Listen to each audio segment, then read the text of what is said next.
नमस्कार साथियों, आपका फिर से स्वागत है आपके अपने YouTube प्लेटफॉर्म ITI स्टडी में।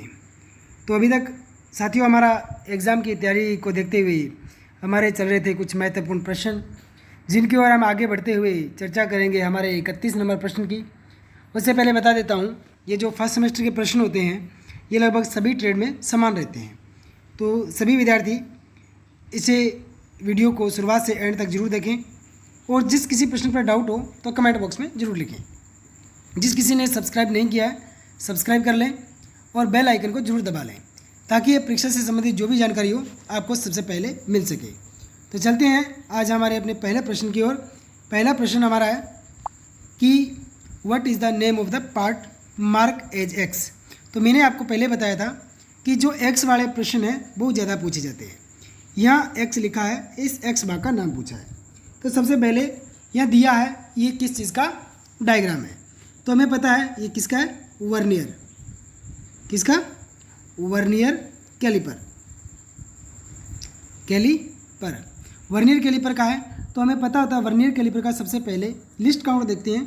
तो लिस्ट काउंट होता है 0.2 mm। क्या? 0.02 mm। यहाँ हम चलें अभी देखेंगे तो यहाँ कुछ भाग है। सबसे पहले ये बड़ा एक भाग ये हो गया, एक भाग ये हो गया और एक भाग हो गया ये तीन भाग है, इसके मेजरिंग पॉइंट होते हैं। यहाँ हम देखेंगे कि तीन भाग मेजरिंग पॉइंट में क्या क्या आता है। तीन भाग में सबसे पहले हमने ये देखा, यहाँ आपने देखें तो सबसे पहले वाला भाग ये क्या मेज़र करता है, हमें ये करता है इनसाइड को, ये वाला भाग आउटसाइड को और ये वाला डेप्थ को। तो हमें पता है एक वर्नियर कैलिपर तीन तरह की माप ले सकता है, गहराई की, किसी जो कि बाहरी माप, किसी जो कि अंदरूनी माप। अब इसमें दिए गए विकल्प को चुनते हैं। सबसे पहले है इसका बीम को बीम से मिला दें। फिक्सड जा कौन सा होगा इसका, एक मूवेबल जा होता है और एक फिक्सड जा होता है। फिक्सड जा जो बीम के साथ जुड़ा हुआ है। वर्नियर स्केल, एक होता है वर्नियर स्केल, एक होता है मेन स्केल। यहाँ आगे लिखा है डेप्थ मेजरिंग ब्लेड, गहराई मापने वाला, तो यहाँ मिला देते हैं। तो हमारा ऑप्शन नंबर डी इसका सही आंसर हो जाएगा। नेक्स्ट प्रश्न पर चलते हैं, प्रश्न नंबर 32। अब हमें सबसे पहले ये देखना है कि ये क्या है। ये साथियों एक है माइक्रोमीटर। क्या? माइक्रोमीटर। और माइक्रोमीटर कौन सा है, यहाँ से ध्यान दें तो ये डेप्थ है। कौन सा? डेप्थ माइक्रोमीटर, जो गहराई मापता है। क्या नापता है? गहराई।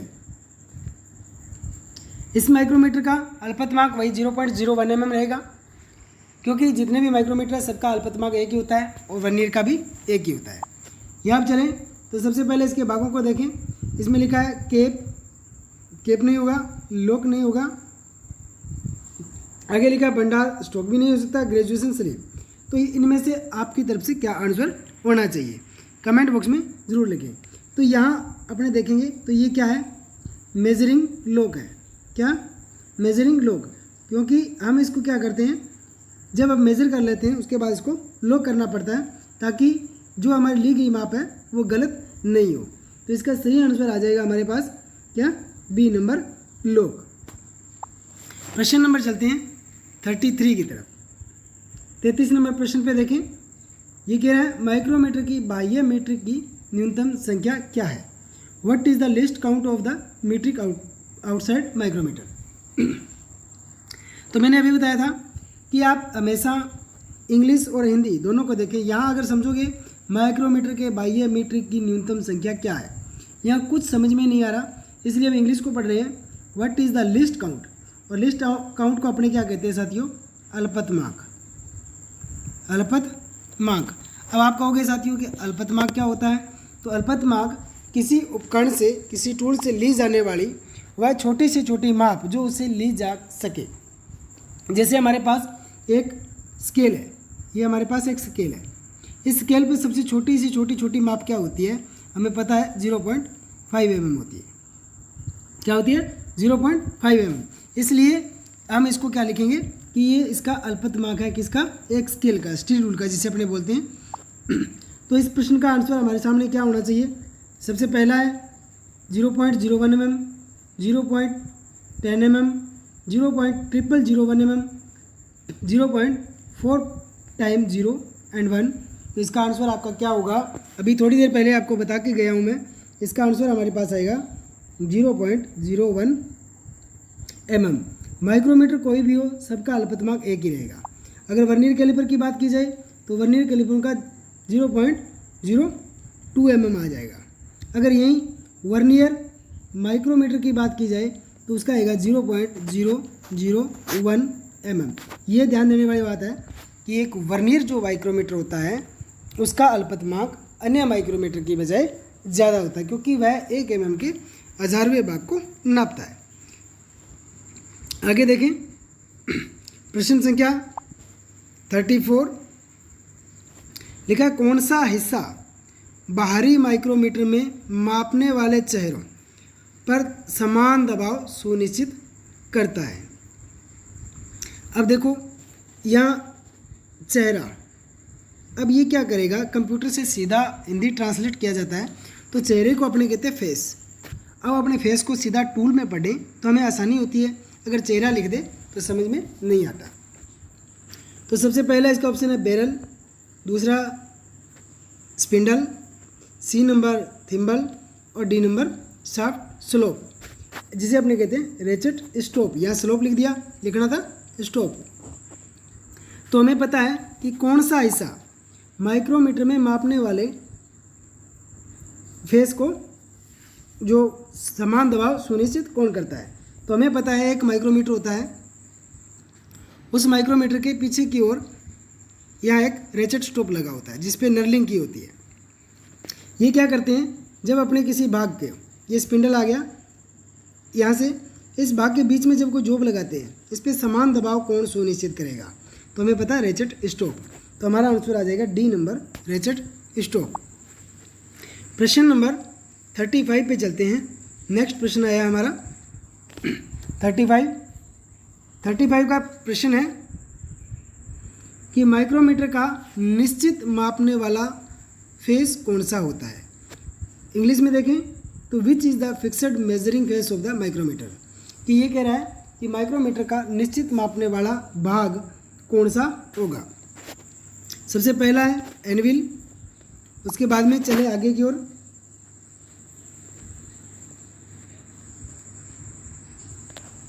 प्रश्न नंबर हमारा था 35 का देखें तो थोड़ा सा मिस्टेक हो गया, हम आगे पीछे चले गए थोड़ी ज़्यादा। यहाँ देखें अपने अभी पढ़ा था प्रश्न 35 माइक्रोमीटर का निश्चित मापने वाला भाग। अभी देख लेते हैं इसका कौन सा होगा। यहाँ देखें बैरल, स्पिंडल और थिम्बल। तो इसका आंसर क्या आएगा साथियों, इसका आंसर आएगा हमारा सबसे पहला एनविल या न्याई। अब आप कहोगे एनविल या न्याई कौन सी होती है। अभी एक माइक्रोमीटर ले आते हैं, ये सामने रहा। अभी हमें देखा कि एनविल वाला ये भाग होता है, ये क्या होता है, ये वाला भाग हमारे क्या काम करेगा, एक फिक्स होता है। बाकी सभी भाग लगभग मूवेबल होते हैं। ये एक हमारा भाग होता है जो हमारा क्या होता है, फिक्स होता है। क्या होता है साथियों, फिक्स होता है, जो मापने वाला भाग होता है, क्योंकि ये एनविल यहाँ लगा होता है।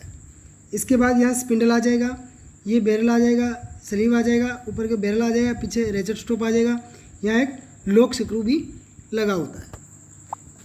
चलो चलते हैं अपने नेक्स्ट प्रश्न पर। प्रश्न नंबर 36।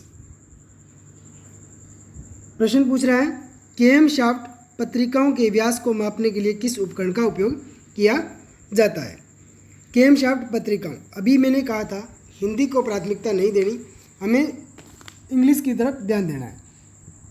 तो अंग्रेजी की तरफ ध्यान दें तो उसको इंग्लिश में देखें, विच द इंस्ट्रूमेंट, कौन सा उपकरण है, इज़ यूज टू मेजर, जिसका उपयोग किया जाता है मापने के लिए, the diameter of the came shaft general, कि केम शाफ्ट का जो जनरल होता है उस भाग को मापने के लिए किस उपकरण का प्रयोग किया जाता है।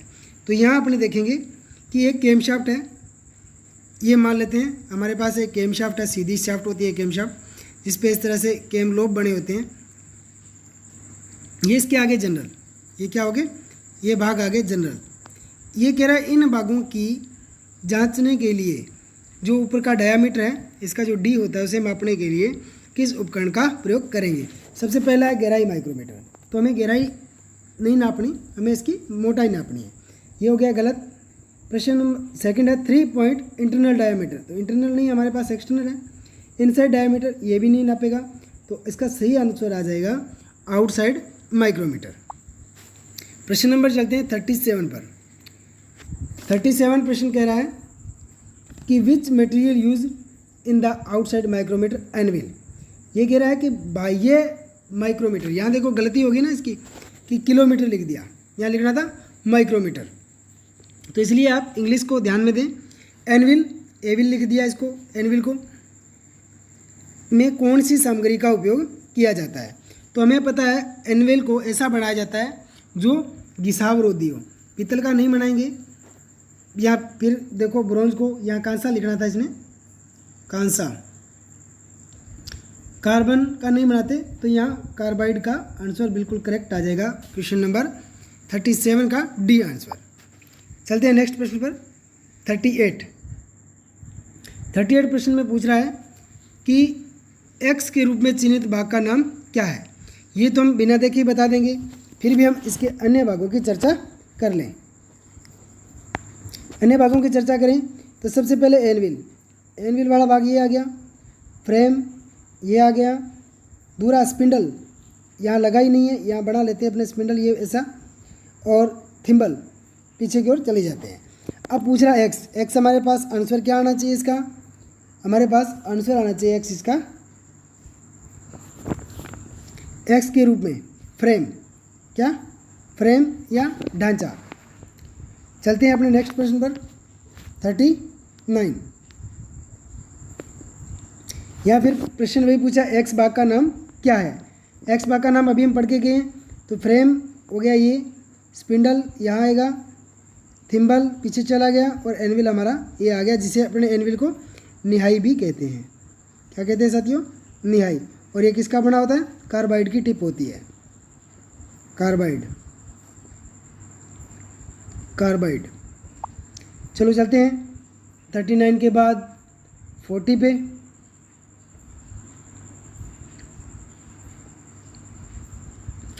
प्रश्न पूछ रहा है एक थोड़ा सा मिस्टेक हो गया यहाँ,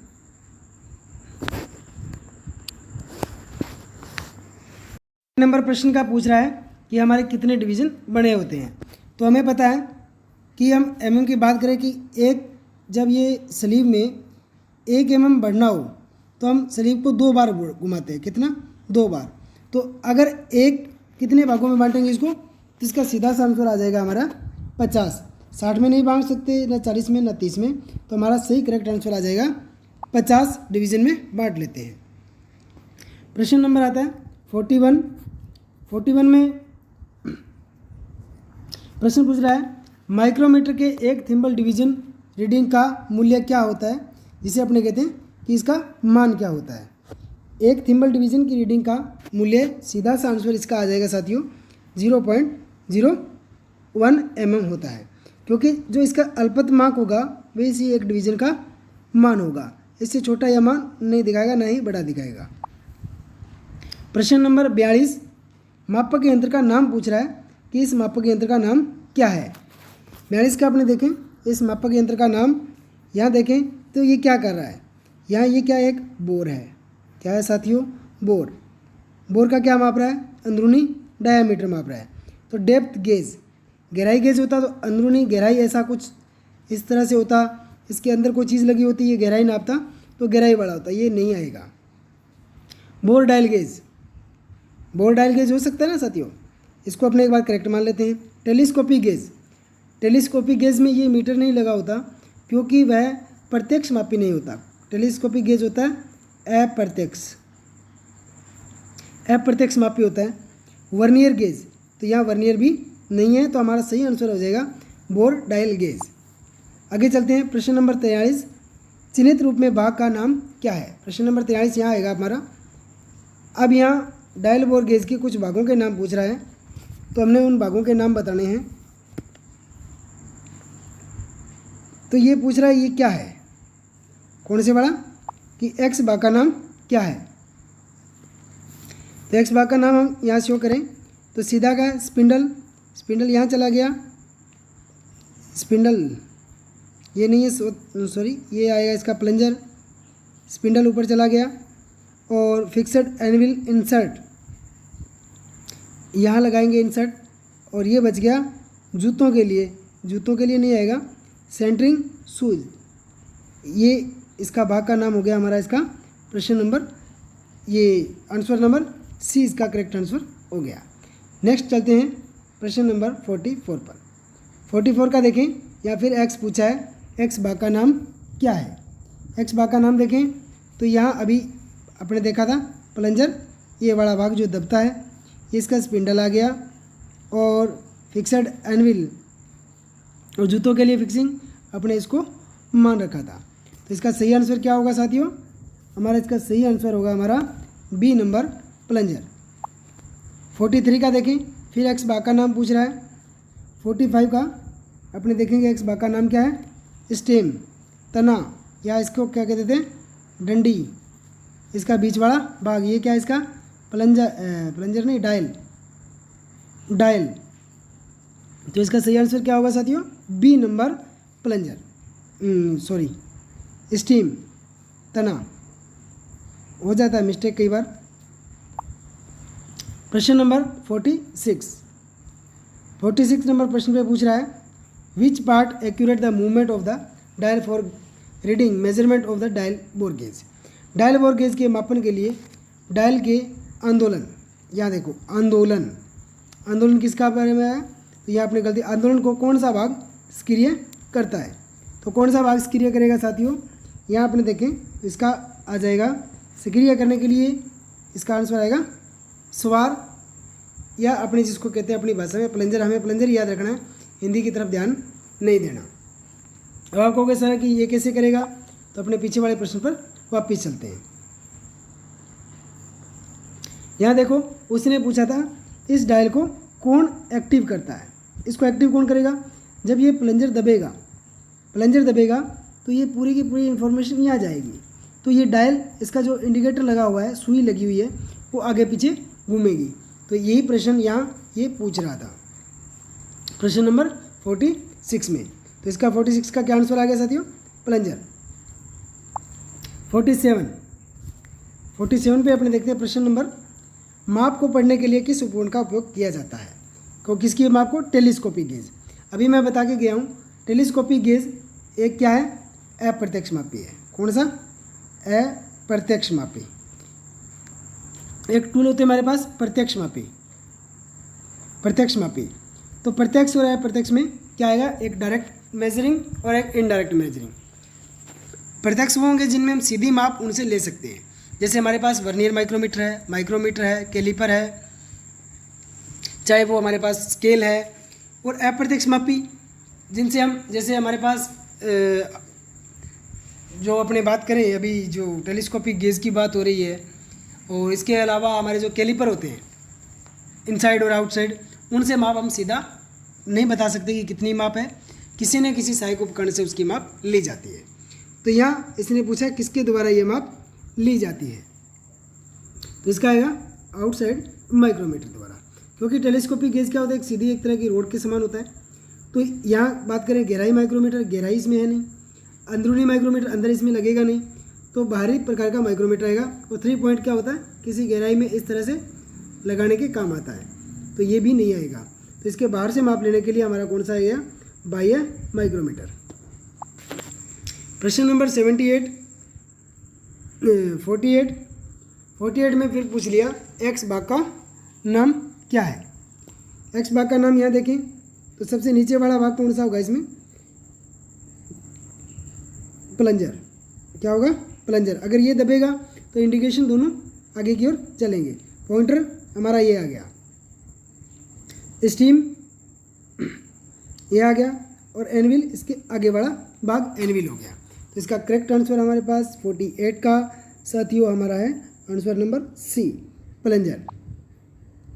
49 का प्रश्न देखें आप, क्या बता रहा है, निम्न में एक्स भाग का नाम क्या है। एक्स भाग को थोड़ा आप शो कर लें कि एक्स वाले किस भाग का, इस भाग का ये नाम पूछ रहा है। हम चलेंगे ऊपर की ओर, इसके ऑप्शन में देखें 49 का, तो इसका आंसर आएगा क्लैंप। क्या आएगा साथियों, बी नंबर इसका ऑप्शन सही आएगा, क्लैंप। प्लंजर नहीं आएगा, स्टेम ऊपर रह गया था और न्याई नीचे रह गई थी। प्रश्न नंबर 50, हमारे टोटल 30 प्रश्न होते हैं हर एक क्लास में, तो इस तरह से तकरीबन हम 250 टोटल 500 प्रश्न करेंगे। इसमें से 250 तकरीबन प्रश्न रहेंगे हमारे फर्स्ट सेमेस्टर के, और 250 प्रश्न तकरीबन हमारे रहेंगे डीजल मैकेनिक सेकंड सेमेस्टर के, जिसमें हम इंजन की ही चर्चा करेंगे, इंजन के भागों के, इंजन की जो भी वर्किंग प्रणाली होती है सब के बारे में हम प्रश्न के साथ साथ उसके अन्य चीज़ों को भी पढ़ते चलेंगे। यहाँ पूछा क्रैंकशाफ्ट के एंड प्ले की जांच के लिए किस उपकरण का प्रयोग किया जाता है। यह प्रश्न साथियों कई बार पूछा गया है, रोडवेज भर्ती में भी पूछा गया। तो इसका आएगा एंड प्ले, किससे जांचेंगे, टेलीस्कोपिक गेज नहीं आएगा, मैंने पहले बताया था इस तरह के एक रोड के समान होता है, एंड प्ले नहीं जा सकता वो। बोर डायल गेज किसी बोर के अंदर का डायामीटर मापने के लिए आएगा। स्लिप गेज इस तरह की गेजें होती है एक दूसरे के ऊपर रख के किसी जॉब का बराबर नाप लेने के लिए। तो यहाँ आ जाएगा डायल टेस्ट इंडिकेटर, जो अभी हम पढ़ के गए हैं। सही आंसर क्या होगा, आंसर नंबर ए। प्रश्न नंबर 50, गेज का नाम क्या है। यह ध्यान से देखें, ये गेज हम साधारणतः यूज़ करते हैं, एक चाकू के समान होती है और बहुत सारी इसमें पत्तियाँ होती है। तो इस गेज का नाम आप सब बता सकते हो, ये क्या है, फिलर गेज। स्नैप गेज नहीं है, टेलीस्कोपिक गेज नहीं है, और प्लग गेज भी नहीं है। तो सभी को हम रॉन्ग करते हैं, और राइट आंसर हो गया फिलर गेज। फिलर गेज में ये पत्तियाँ लगी होती है, इन पत्तियों पे इनकी मोटाई लिखी होती है 0.01 mm, 0.05 mm। तो इस तरह की मोटाई से क्या होता है, दो सरफेस के बीच की जो अंतराल होता है या क्लियरेंस होता है, उसे नापने के लिए हम इसका इस्तेमाल करते हैं। प्रश्न नंबर 52 हमारे सामने आ गया। 52 का आपने देखें कि किसको फिलर गेज द्वारा मापा जा सकता है। मैंने अभी बताया था कि फिलर गेज दो सतहों के बीच का मापन करता है। तो सबसे पहले त्रिज्या, तो ये रेडियस गेज करेगा।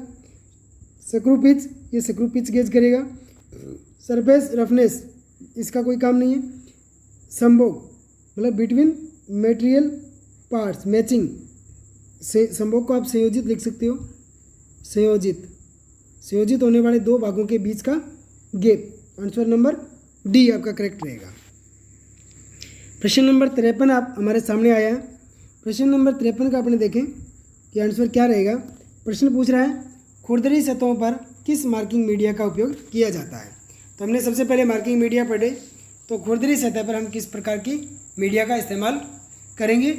तो सबसे पहले इसका आंसर देखें कि हल्का नीला, जे हम किसके लिए करते हैं, एल्यूमिनियम के लिए नहीं करते। पर्शियन ब्लू पूछा है, पर्शियन ब्लू, इसको क्लियर सरफेस के लिए। कॉपर सल्फेट, एल्यूमिनियम के लिए इसको नहीं उपयोग करते, मतलब कि ज़्यादातर इसको अपने स्टील की जो जॉब होती है उस पर हम इसका उपयोग करते हैं। और सेल्यूलोज इसका भी उपयोग नहीं करते। तो यहाँ हम आएगा आंसर आएगा सफ़ेद वास। प्रश्न नंबर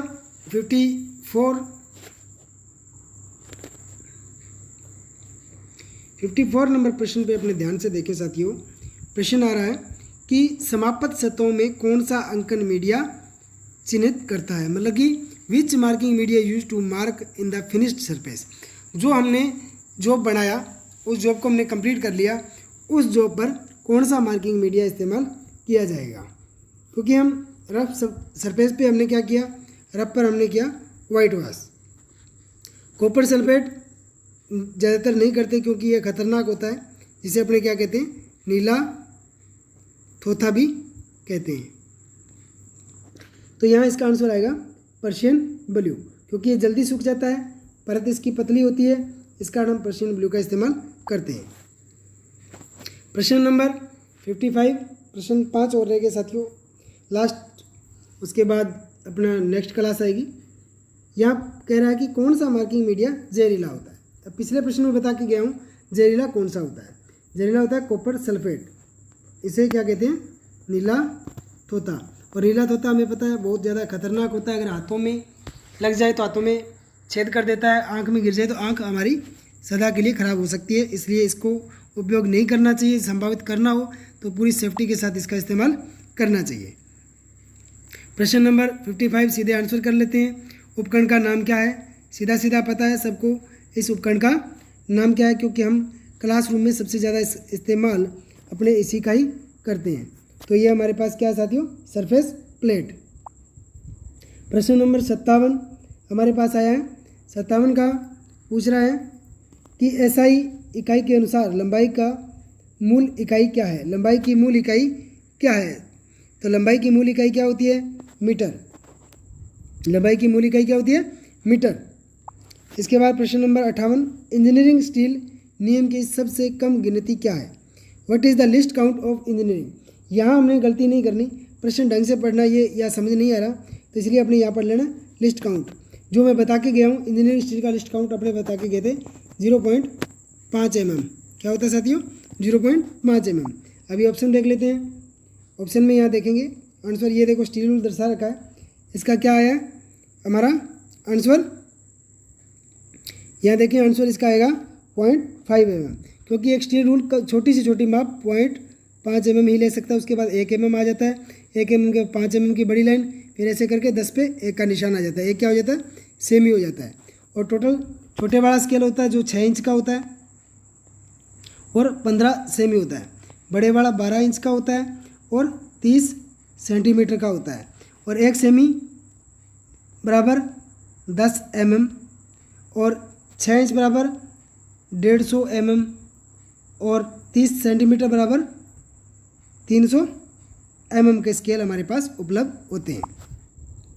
आज का सेकंड लास्ट प्रश्न पूछ रहा है किस अंकन उपकरण का उपयोग सर्कल के लिए किया जाता है। Which marking device use to scribe circle, मतलब कि एक घेरा बनाने के लिए किस उपकरण का उपयोग करते हैं। तो हमें पता होना चाहिए घेरा बनाने के लिए हम किसका इस्तेमाल करते हैं। आउटसाइड कैलीपर, सबसे पहले नीचे से चलते हैं। आउटसाइड कैलीपर, बाह्य माप वाला कैलीपर, उससे अपने घेरा नहीं बनाते। जेनी कैलीपर क्या होता है, समांतर लाइनें खींचने के लिए काम में लिया जाता है। इनसाइड कैलीपर कैसा होगा, इस तरह से हमारा इनसाइड कैलीपर हो गया। स्प्रिंग डिवाइडर, यहाँ देखो बिल्कुल अलग आया, डिवाइडर, स्प्रिंग डिवाइडर हमें पता है ज्वाइंट के आधार पर 2 प्रकार के होते हैं। एक हो गया स्प्रिंग ज्वाइंट, कौन सा, स्प्रिंग ज्वाइंट। एक होता है फर्म ज्वाइंट, कौन सा, फर्म ज्वाइंट। तो इसी तरह ही कैलीपर भी 2 प्रकार के होते हैं, स्प्रिंग ज्वाइंट और फर्म ज्वाइंट। और डिवाइडर भी 2 तरह के होते हैं, स्प्रिंग ज्वाइंट और फर्म ज्वाइंट। तो हमारा आंसर यहाँ क्या रहेगा, स्प्रिंग डिवाइडर। आज का अंतिम और लास्ट प्रश्न है सही कोण की जांच के लिए किस उपकरण का उपयोग किया जाता है। तो यहाँ ये कोई जॉब है हमारा, इस जॉब का पूछ रहा है कि इसकी सही कोण की राइटनेस जांचने के लिए अपने क्या करेंगे। तो सबसे पहले स्टील रूल। तो स्टील रूल क्या होता है, किसी लंबाई को माप सकता है, न कि उसकी समकोणता को। ये गलत हो जाएगा। ट्राई स्क्वायर, ये इसका आंसर हमारा सही रहेगा, क्योंकि ट्राई स्क्वायर कैसा होता है, इस तरह से एक ब्लेड होता है और एक स्ट्रोक होता है।